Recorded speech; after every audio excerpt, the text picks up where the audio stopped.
Okay. Well, hello, everybody.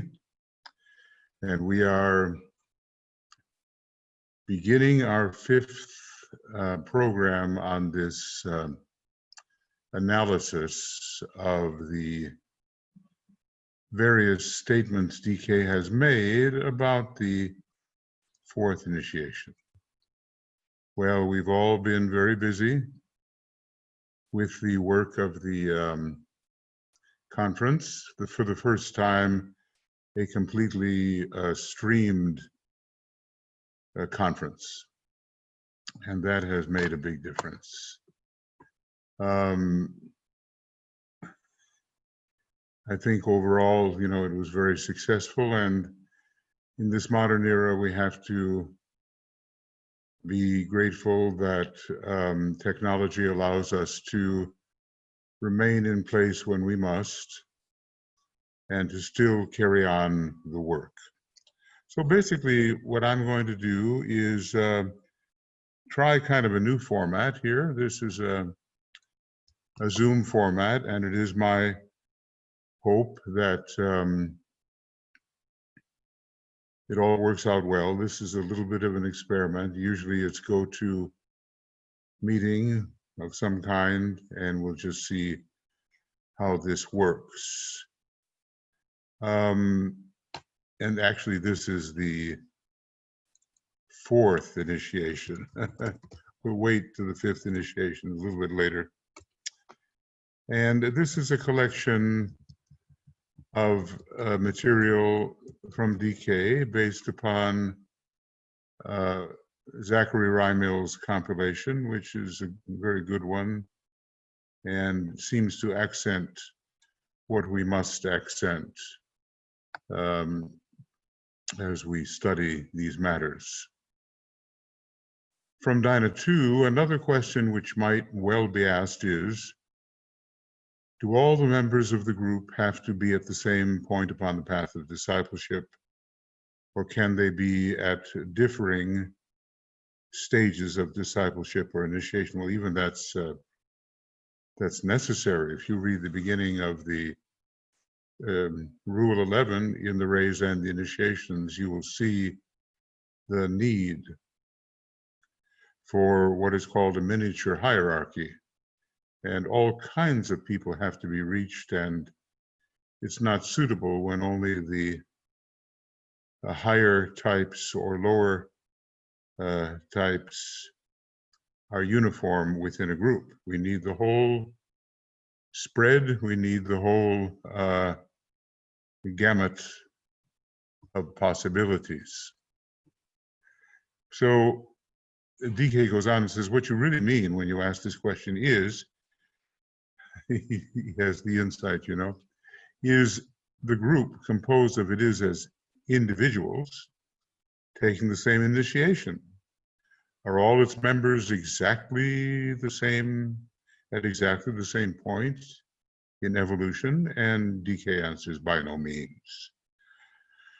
A group should be and is composed of individuals at varying degrees of development, and some may be preparing for the second initiation, others may be in training for the third initiation, and a few may be ready for the fourth or the fifth initiation. It seems to imply that everybody in such groups gathered as accepted disciples by the Tibetan have taken the first initiation. There was only one individual in that group who had not, and he was put there for his protection because he had been so helpful in another respect, that is of publishing Master DK's books on behalf of Alice Bailey. So most were getting ready for the second initiation, and people like Alice Bailey and Roberto Assagioli, I'm pretty confident of this, had taken the third degree and were preparing for the fourth. The nature of the initiation to be undergone is known only to the disciple. and his master. It's a private matter, and so much damage has been done by people claiming initiate status when their quality and behavior absolutely does not demonstrate it. And then all this has caused the whole subject of initiation, as DK has said elsewhere, to fall into disrepute. It is of no interest to the group itself. Well, of course, it is of interest, but it shouldn't be. The diversity of the initiations for which preparation is being made tends to enrich the group content. Now think about that. It's possible to reach a lot more people on a wavelength that they can respond to if there is sufficient qualitative variety in the group. The more ray types which are found functioning in the group, probably, not so much the soul, but the personality types and mental types. DK's group was mostly ray 2 souls with some ray 1, and the others, the third ray and sixth ray and seventh ray, no fourth and fifth souls, tended not to be so successful. Maybe there was one third ray disciple in his soul nature who was somewhat successful, but the other had a lot of problems, and there were overstimulation issues with the seventh ray disciples for whatever reason. I think one of them had a first ray monad, and it was just too much, So the more valuable will be the service, the more ray types that are found there. So qualitative variety, not just variety itself, but a variety of quality is needed. It is the bringing together of groups in preparation for initiation which has led to the present basic change in the methods of the hierarchy. This is, after all, the antechamber to the group age of Aquarius. And the isolated disciple or initiate will not be so much found. We've grown up a bit and we can come together and work together, which is certainly needed to cover the kind of education which has to be spread throughout humanity. It's a very big task. A would-be initiate does not, he says, at first work solely under the care of the master of any particular ashram. Certain of the masters, usually masters like myself, who have only lately, 1875, passed through the fifth initiation, have been chosen by whom, maybe the head of the Ray ashram that they belong to, maybe Master Kudhumi in this case, have been chosen to train and instruct aspirants on all the rays, until after the third initiation of transfiguration. First, DK talked about the training of first and second degree initiates, which was his responsibility, but then he seems to have carried on and taken further his task to include some initiates of the third degree. And there was one that he specifically pointed out, the group astrologer actually, who he said, you remind me of myself when I was being prepared for the third initiation. So a great big hint there, but when those hints come, you just cannot have individual or group jealousy of any kind, because it will just stop the group. People are where they are according to what they have done, and their progress will be according to what their sensitivity and their expanded consciousness and what they do with that increased consciousness and knowledge. Then and only then does the disciple initiate pass into the ashram of the master of his ray, one of the senior masters, a Chohan, we would say, a ray Chohan of a ray ashram, in connection with the 7 major ashrams. There are subsidiaries, of course, and one day there will be 49 altogether that are externalized, but the day is not yet. If he is the disciple in the ashram of a master who is on one of the rays of attribute, the task of the master is to prepare him for transition to one of the major rays of aspect, but that does not necessarily happen. Some very high souls remain on the rays of attribute, and only eventually and finally, when we're talking about logoic, monadic freedom, do we have limitation to one of the 3 major rays of aspect going on. Just, excuse me, this is a new format for me, and I'm just giving it the old college try and seeing what we can do. This shifting and interchange is taking place all the time. I mean, he gave an example. Some second ray souls switched from the 4th ray to the 2nd, and others did not switch from the 4th ray.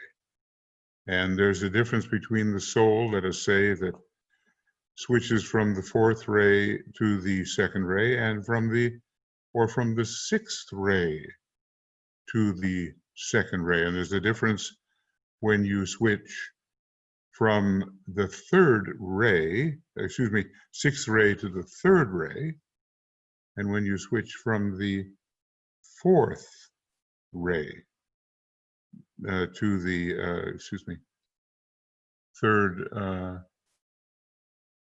third ray. Let's see how, the 6th ray, I got it now. The 6th ray soul can switch either to the 3rd or to the 2nd ray. And obviously, with all those millions of years of background on a particular ray of attribute, there's going to be a difference in the way the 3rd ray is manifested. And I have, and the way the 2nd ray is manifested. In my book, The Tapestry of the Gods, I think I go into that a little bit. We all have a peculiar history, We all have thousands of lives we have gone through, and only lately has the curve really started becoming asymptotic, kind of going up more vertically than just dragging along the x-axis, horizontal axis. So now the progress is rapid, and we're really making, progress. Excuse the, these COVID-19 days, you don't get to the barber so easily. So I'm going back to my 13th century look. Okay. So this shifting around is taking place all the time. And the last chance, in a way, to shift to one of the major rays of aspect, 1, 2, or 3, is on the logoic plane. Even on the monadic plane, there are 7 monadic types. And, when one of those 7 begins to be strong, it can be lined up with one of the Chohans of, let me call them the Chohans of attribute, a ray ashram of attribute, like the unnamed 7th ray master Chohan, the Chohan Jesus, the Chohan Paul of Tarsus, or Hilarion, we can call him, the Chohan master Serapis. Okay, and you can work there from the perspective of what you're doing on the monadic plane. But then, when the monad flies free and becomes a temporarily liberated volatile essence, a flying essence, as it were, it's got to be one of the three, Father, Son, or Holy Ghost. One through three cosmic logoi, along with the solar logos, who really is a cosmic logos in a sense, cosmic being anyway. When, for instance, now pay attention here, when, for instance, the Master R assumed the task of the Mahachohan, or Lord of Civilization, he had a third ray monad, and is it a double third ray monad? Pretty much he's a 6th degree initiate, and so we just don't know. The 7th degree initiates are those who have liberation onto the logoic plane. The others have a sevenfold choice, such as the Master R. The Master R assumed the task of Mahachohan, or Lord of Civilization. When he did that, his ashram was shifted from the 7th ray of ceremonial order to the 3rd ray of active intelligence.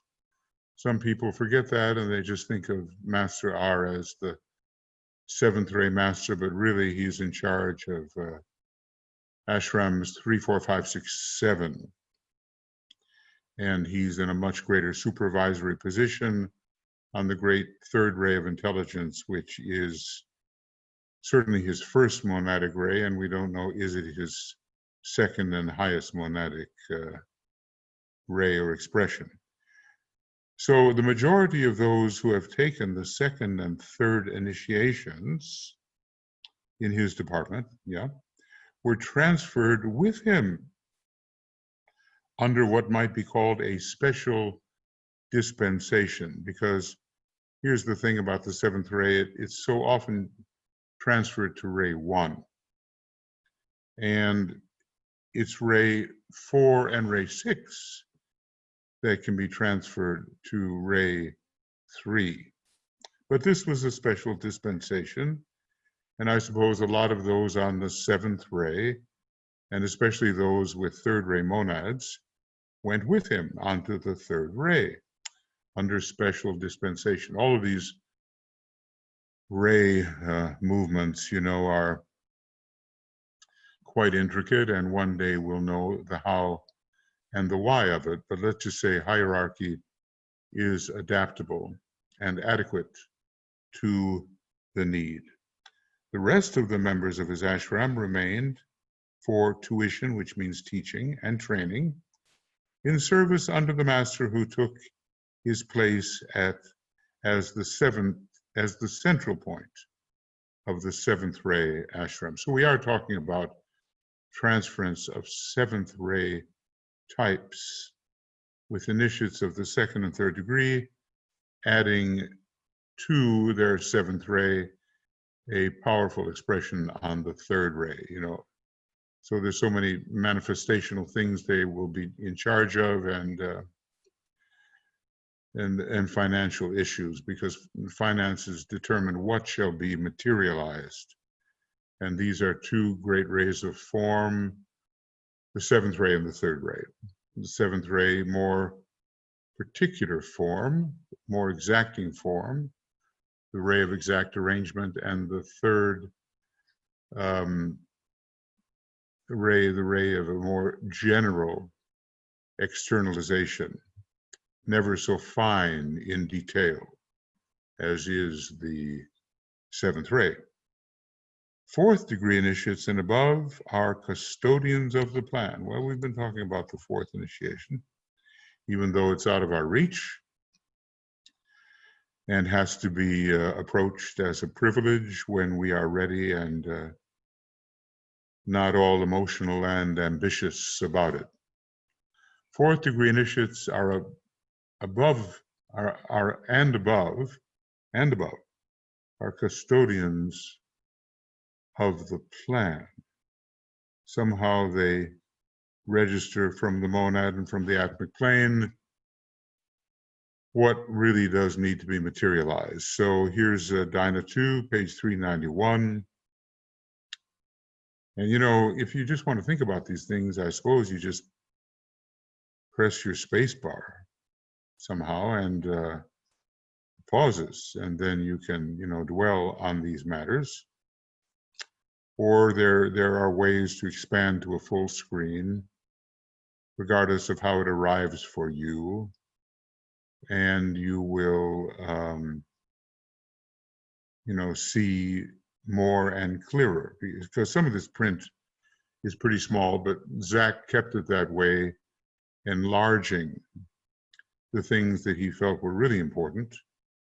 And I tend to agree with him, you know, in almost all choices, so that we could really have them have an impact upon us.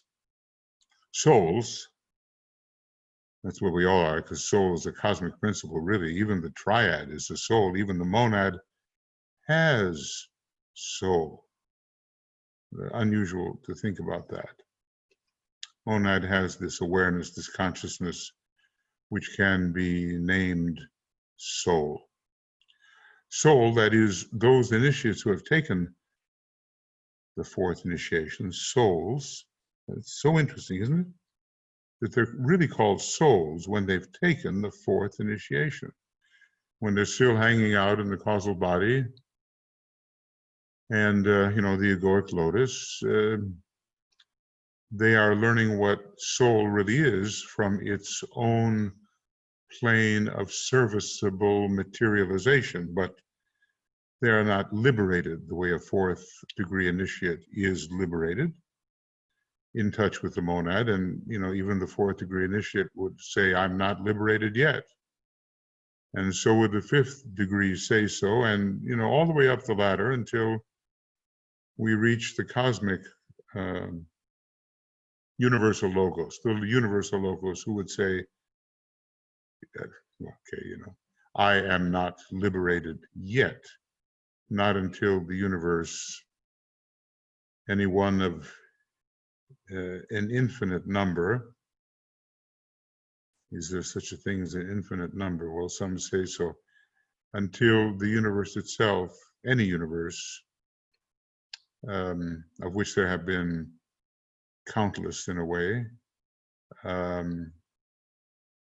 dissolves or is somehow dematerialized back into the state of the trans-universal deity, the utmost deity that is super universal. But, you know, more on that when we study together identification as being, which is a, you know, different kind of course already, but I can't help but mention these things. Souls, that is, those initiates who have taken the fourth initiation of renunciation, and in whom the soul body, the causal body, has been destroyed, though I would say the debris not entirely dissipated. So the revelation is not complete, which is the name of the fifth initiation. They are the custodians of the plan. They know much more in detail, maybe not everything, of course, because even masters, I think, just know the first syllable of the true name of Sanat Kumara. Either the first syllable, and some only know the first letter. So there are limitations, even at those, for us, relatively high states. Well, we are by no means custodians of the plan. We are, nor are we registrants of the purpose, even higher. We are simply those who remain alert and sensitive to catch a glimmer of the divine plan in a limited horizon, within a limited horizon, and how it applies to what we have become through ever descending emanation until we have reached the human form. Soul-infused personalities, these are the disciples and initiates of the first three initiations, though through whom the souls work in carrying out the plan. Well, you know, I think just before the fourth initiation, you're maximally soul-infused in that limited sense, but you're not a true soul. Keep in mind, I'll just put it in here, keep in mind what a true soul is. An initiate of the fourth degree. So we are aspirants toward the state of soul. And when we learn to contemplate, we're really taking the first step there of actually identifying within the meditation of a soul, at least a soul as it manifests on the higher mental plane. Now, one day, with Antakarana more completed than it is now, we will, as fourth degree initiates do, find the locus of our concentration to be on the Buddhic plane, which is not yet the case for the third degree initiate, though he strives to do so. So we have a, kind of a description here of three types: souls, soul-infused personalities who are guided by the souls, and intelligent aspirants who are not yet soul-infused personalities, as I sometimes say, who are soul-infusing personalities, but who recognize the necessity of the plan and who seek the welfare of their fellow men. Sounds like they are, candidates for or members of the new group of world servers. So just think about these spheres of duty that these different types have. The highest group formulates the plan. It descends maybe from those who really are custodians of the purpose, and they have taken pretty much the sixth degree or our very high fifth degree initiates. The highest group formulates the plan. The second group modifies, qualifies, and adapts the plan to contemporary human requirements, and thus ensures the gradual and steady continuity of the plan. So they match what the highest expression of the plan is to the time and place in which they find themselves, and they pay a lot of attention to bringing that plan into useful contact with circumstances as they exist at their present time.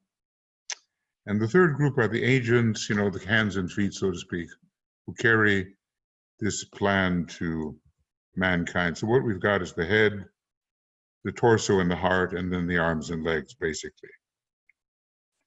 So the continuity of the plan, the third group are the agents who carry this plan to mankind and seek to make it workable, guided by spiritual compromise, righteous compromise, correct compromise, and the compromise evidenced by the second group. The second ray and fourth ray are the great compromisers, and it's in that particular position that the modification, qualification, and adaptation occurs. Now, what are we doing, Well, maybe we're qualifying and adapting. We can't modify the plan too much because we don't know enough. Then he goes on to say, once the fourth initiation is taken and the monad is coming into much fuller and direct expression, the monad is to the planetary logos what the third eye is to man. The third eye allows us to see things whole and in unitive relationship. And I suppose the monad allows it's like an eye and an all-seeing eye, and especially the collection of monads, as there is really only one monad. You say, well, there are many monads, but really they're all one. And how many monads are there in the universe? Well, it's all one monad, a Greek term, and you'll see that it basically means one, monas, and you get that in monk, M-O-N, and monastery. It's somebody who's really concentrating on the factor of oneness and how to see all things in that particular way. So through what eye are we seeing it? There's a whole collection. We'll have to do sometime a discussion of the different kinds of eyes that we have, opening perception to different levels of the system of energy system of man, and the kind of level at which each of those eyes works in the larger sense. The third eye and the eye of the soul are not the same, and obviously they're not the same as the monad. So these are finer distinctions, and I think in our Ageless Wisdom compilation, we have some compilation on the eyes, or the eye, and I think it's worth going there, joining, and in yahoogroups.com, and having access to those compilations. DK said, look, study topically. Well, topical study is very vertical. Reading the book is very horizontal. Together they make the cross. I would say, study both ways. But topical study does bring together many important points on the same subject, and then you get an intensified realization of what that's all about, of what, a deeper view of the subject. So sometimes, on top of in the American dollar bill, on top of the pyramid is this all-seeing eye. And we just have to assume it's our planetary logos, and the eye is kind of the monad. What's really interesting, it's just flashed on me that when you're taking initiation, Sanat Kumara at the fourth initiation appears before you as an eye, maybe an Egyptian eye. Now, this is the first time that there is a much freer access to the monad. So we have the idea of the initiator, the all-seeing eye, and the monad at the fourth degree. A lot of things are out of the way by that time, but of course the sincerity and the sacrifice are deeply required, and we can say a lot about it, but until we do it, we haven't, proven that we are willing, let's say. These are mysterious words. Indeed they are. One can ponder them. Just like DK said, I once was given a hint that all ashrams are found upon the Antakarana. Sounds obvious, but he had to go away for a long time, pondering it before he kind of realized what it really meant. So these are mysterious words and can only be understood if brought into relation with the previous revelation involving the will and the law of sacrifice. I guess these are on the points of revelation, which we could take up, separately. That's the thing about topical study. It leaves out some of the connected issues, but then again, if it's going to be topical, you can't wander all over the place. You have to stick to the main subject. even though there are tendrils going out and touching other things, but you can't go too far afield. It should be remembered that the law of sacrifice, in its destroying aspect, dominant during the second, is dominant during the second, third, and fourth initiations. Well, second initiation, Mars is overcome by Vulcan. Third initiation, even more so. Vulcan, the spiritual will, dominates. Fourth initiation, Scorpio overcomes Leo.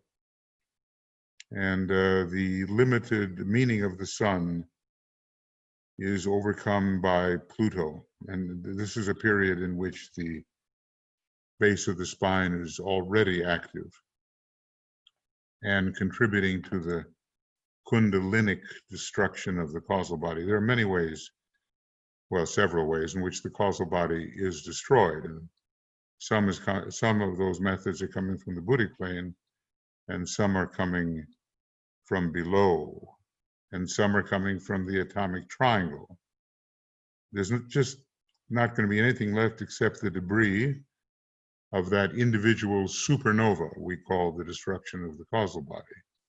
And then the clearing comes so that revelation can appear at the fifth degree, and what's revealed pretty much the meaning of the paths that you might take, 7 and now 9, and what might be appropriate for you, because DK seems to say there's only one choice, really, one correct choice, and the Buddha didn't make it. He stayed out of love too long, which is hard for us to grasp, you know. You know, in that way, he's like the planetary logos who made an error on the moon chain through premature compassion, releasing a great and unconscious elemental life which wreaked havoc on the moon chain and still has repercussions on the earth chain. So we don't know what the repercussions are, and DK says that the Buddha's so-called sin was very understandable, you know, but and indeed in terms of the second ray it is. Now, the curious thing is that in the next solar system, the forces of retrogression will work through love and not will, or at least a certain form of attachment to what is called love will prevent the full expression of will, just like now a very keen and acute intelligence husbanded by those entities who are extremely intelligent and selfish prevents the true expression of love, or at least gets in the way. You know, we're talking about things beyond us, but DK gives us enough kind of information that we can make some sense out of it. Now, let's see what further is said. At the second initiation, of the baptism in the River Jordan, you know, John the Baptist was a Gemini, he tells us, and I'll just bet with strong Pisces, you know, some affiliation with water and cleansing. The control of the astral body is broken. Well, we may feel things intensely and desire to do this and that, but it doesn't dominate us. It is sacrificed in order that the intuition, the higher counterpart of the propelling aspiration, as it is sometimes called, may assume control. So we seem to be getting the flickerings of intuition coming in as the second initiation is taken. And, you know, I have often read out loud the beginning of Glamour, a World Problem, you know, page 234, right in there, where it defines what intuition really is, you know, and it has to do with a great and exclusive love and not with some kind of psychic intelligence that usually has that name. At the initiation of transfiguration, the third degree, that more and more disciples can begin to take, and especially in the age of Capricorn, the control of the personality in the three worlds is broken. It's still useful instrument, but it doesn't run away with the show, you know. It's like there's a jockey and there's a horse. Now, if the horse runs away and the jockey loses control, obviously the race is over for that particular unit. So the control of the personality in the three worlds, and so many of us are thus controlled, at least at certain times, is broken. Well, we've got a lot of Vulcan in there to help bringing in spiritual will and the will of the soul to break that ancient control of the personality.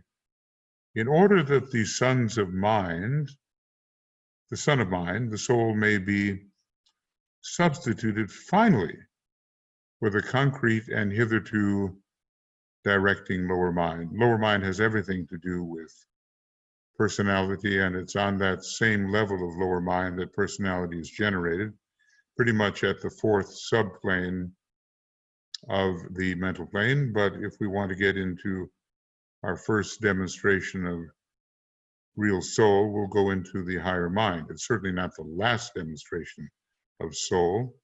It's soul within a vehicle. It's a sword within a scabbard. The soul goes all the way up to the top. We have to remember that. But if we're talking about the soul within the causal body or the soul within the egoic lotus, that means a very specific thing, and is usually meant, when we say soul, that's usually the meaning. Again, through the law of sacrifice, the sacrifice petals opening up, they are mental petals, and the sacrificial will is coming in, the personality is liberated and becomes simply an agent of the soul. Well, let's just say, the personality can become a pretty interesting dweller on the threshold, exemplifying acute development of the third aspect of divinity, intelligence. But this is a kind of liberation where personality just doesn't get its way because it's asserting itself. The real man is gaining more and more control. Now, this is a little study here on the fourth initiation. At the fourth initiation of renunciation, that's what it's called, particularly in the East, we know, and crucifixion in the West, the destroying aspect of the law of sacrifice brings about the destruction of the causal body, and that's one of the factors that causes destruction. And at the fourth initiation, there's kind of like a drawing and quartering, kind of a ghastly way of death, but things are divided by pulling in all the different directions, especially the directions of the cross. And the fourth ray is a combination, in my view anyway, of the first ray and second ray. First ray first for conflict, and second ray eventually for harmony. So there is a destroying aspect here, and there's a lot of Scorpio in this law of sacrifice, where you give up something for something better. You give up something of lesser quality for something better. So it brings about the destruction of the causal body. The soul body, in order that the unified soul-infused personality, and it's very soul-infused by the time the fourth degree can be taken, and you have, as DK says, 100% atomic matter in the areas of the different vehicles, which pretty much means dematerialization on the lower level. So in order that the unified soul-infused personality may function directly under the inspiration of the spiritual triad. Inspiration, it's of God, it's of the highest aspect. It's the breath which connects with the highest aspect, the first aspect of divinity, the life aspect. And finally, the Antakarana is built as much as a human being can build it, at least up to that point, because you can continue with the Antakarana, obviously, when it's finally built to the monad, which is still later. We've pretty much reached the end of the methods of building for the members of the fourth creative hierarchy. So directly under the inspiration of the spiritual triad, which is like the personality of the monad, it's the triple expression or instrument of the monad, just the way the personality with which we are familiar is the instrument of the soul.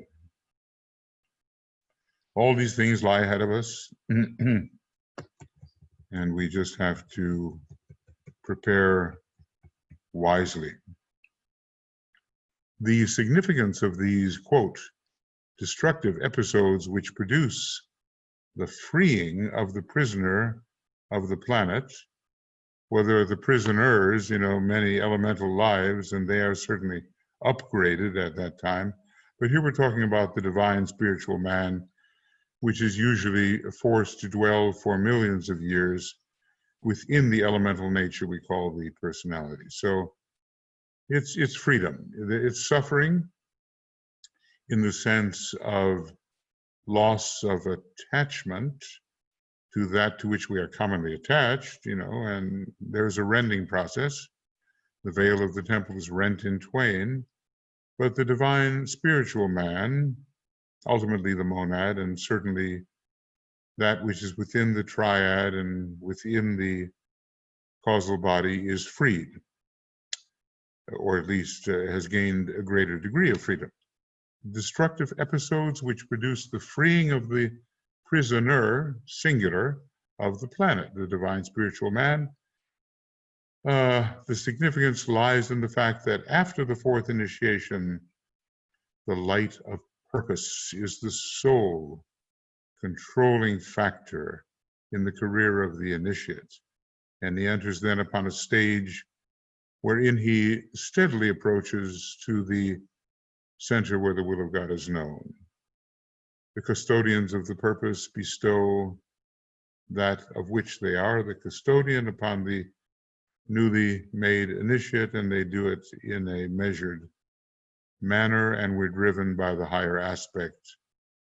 It sometimes seems to me that the spiritual triad is a blend of the higher aspect and the soul aspect. Just the way there are elements about the soul in its egoic lotus vehicle, which are combining the second aspect and the third, even though the first is represented as the jewel in the lotus. So we're going to approach closer and closer to the will of God, and right now all of us just have the faintest idea of what that might be, but you do feel the difference perhaps when you are driven by something which we recognize as divine purpose, even though we don't really understand it. It is an elementary revelation, notice the word elementary, of the divine purpose which is given at the third initiation, the first real initiation. Only the first stage of that mysterious, all-embracing purpose is at that time revealed.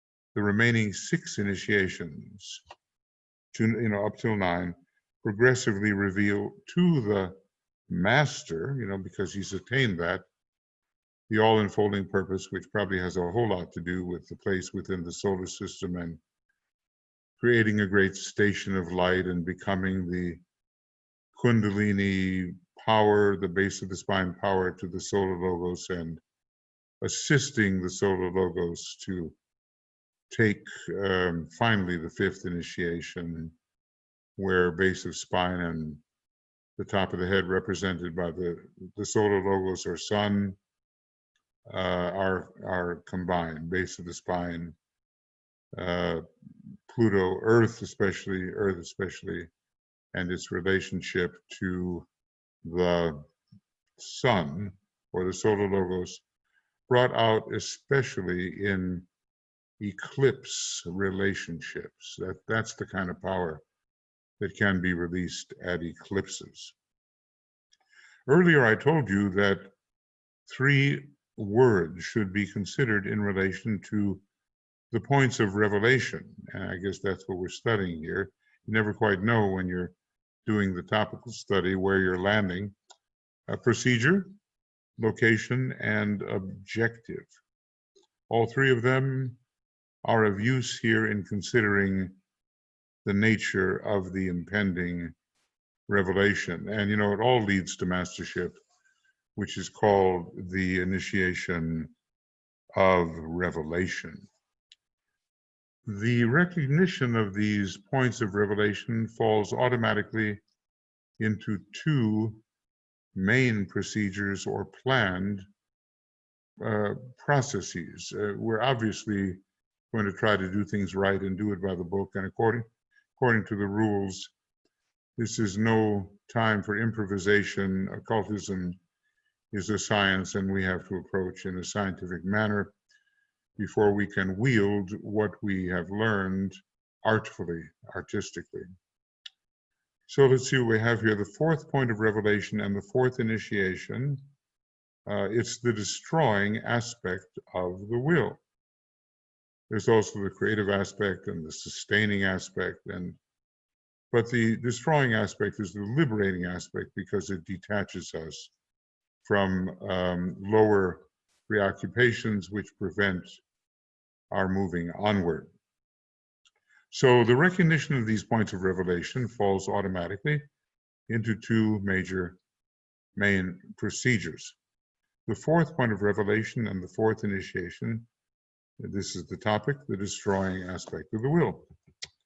So from Dyna 402, Dyna 2 402, passing on to the 4th point of revelation, I guess,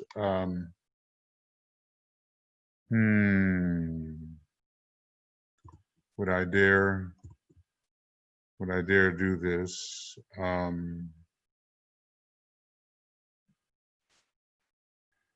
I guess I don't really have this handy, so I'll just stay where I am. But basically, look onto 402 in Dyna 2, and probably the various points of revelation will there be found. Purpose itself, this is the point, is only an energy released within the council chamber of Shambhala, and there it takes shape. In case we think that what's going on in Shambhala is amorphous, formless, it's not. I've already shown the statement by the Tibetan that the patterns created in Shambhala on the highest plane are of consummate beauty. We're still on the cosmic physical plane, remember.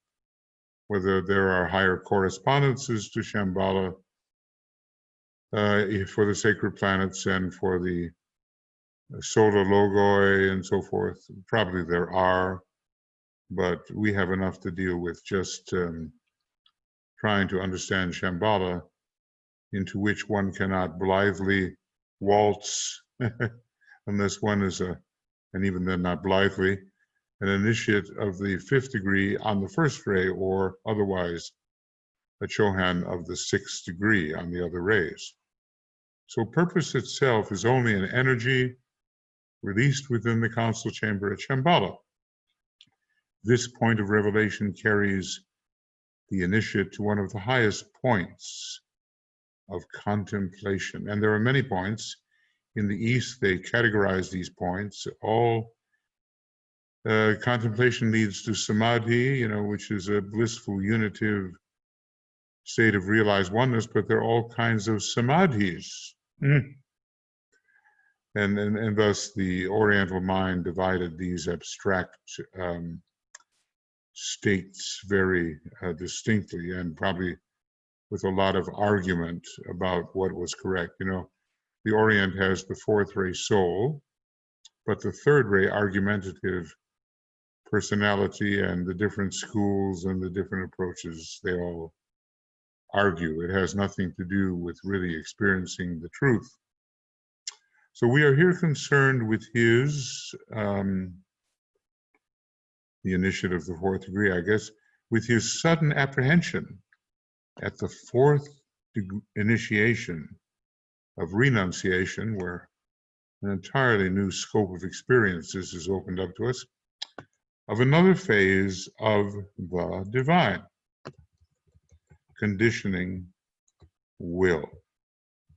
Yet another phase of the will. Probably all these aspects of the will are divided and subdivided, but we don't want to necessarily get into so many mental subdivisions that we lose the possibility of experience.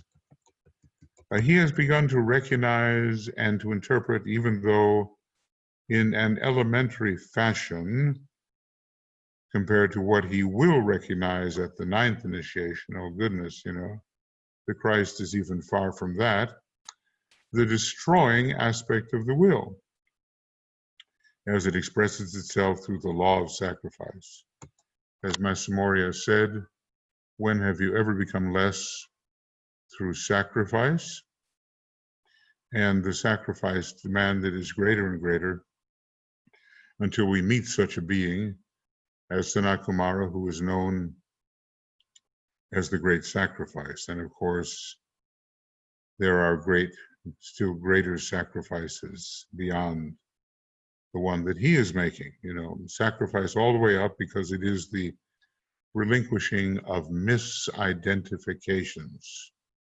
If I'm going to look at sacrifice, it may be very painful because we love our identifications and we adhere to them, we are attached to them, and we can't imagine ourselves letting go of them, but the relinquishing of those misidentifications liberates us.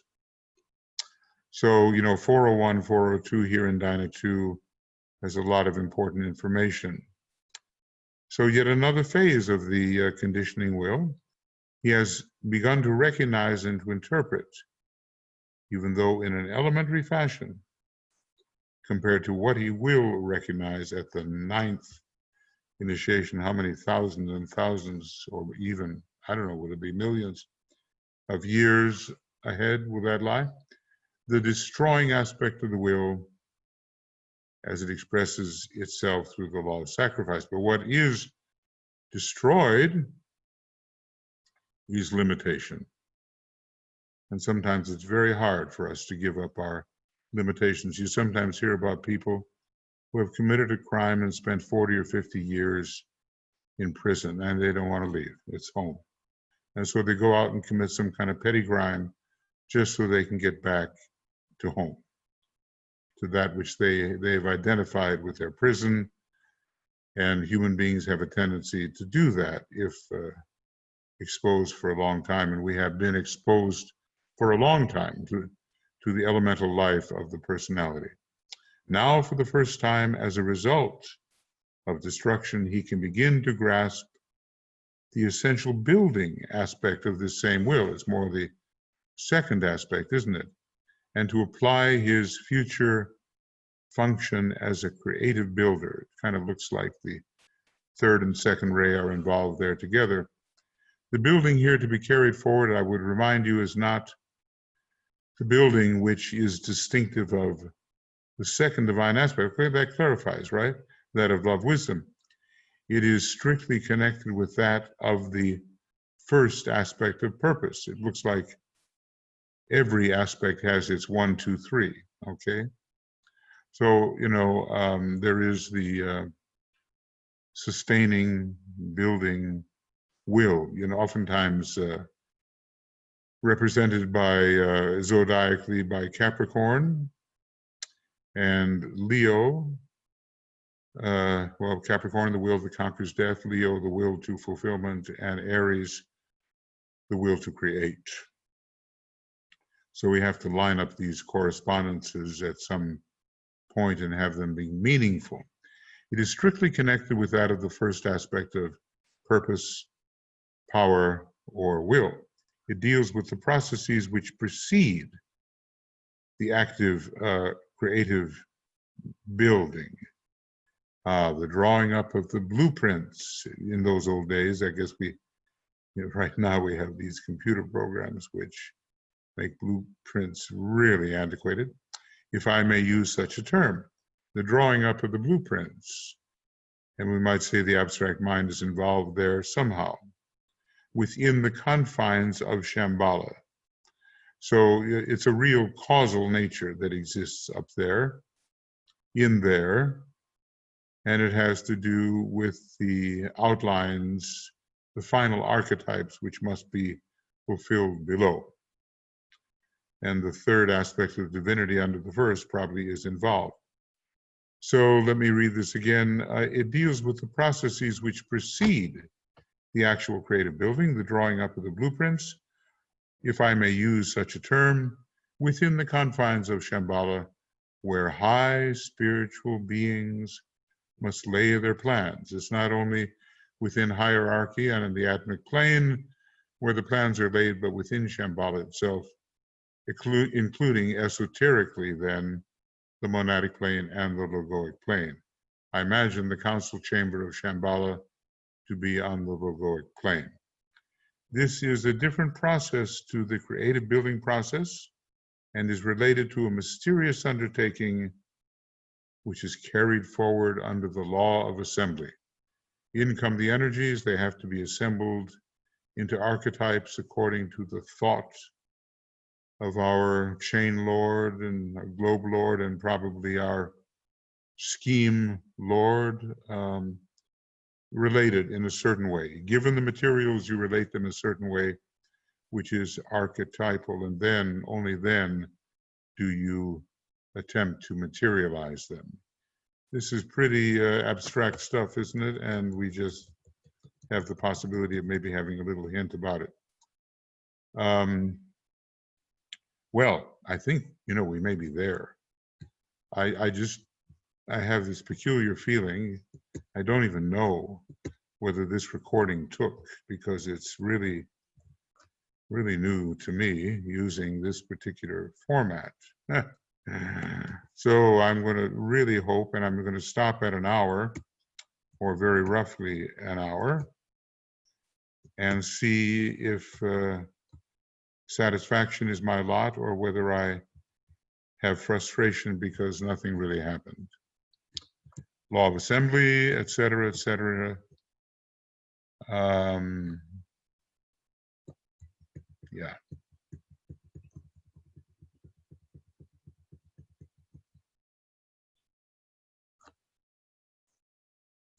Okay, I think we didn't even get that far. It's the law of assembly, and we're about to begin page 403. We don't cover a lot of pages. So this is the end of page 5. And basically, we're somewhere here on page 12. It looks like page 12. We begin on page 12. So this will be page 8 to probably page 11. And this will be program 6 coming up. And basically we'll be at page 11. Program number 6 we will begin, and page 11 on this document. Okay, friends, cross your fingers. I'm crossing mine, and just hoping that this actually did record. I've lost many programs confidently waiting in, only to discover that I forgot to press a certain button and thereby wasted time. So I'll get to the next part when I can get to it, okay? And this is then the end of this particular work. Stop recording.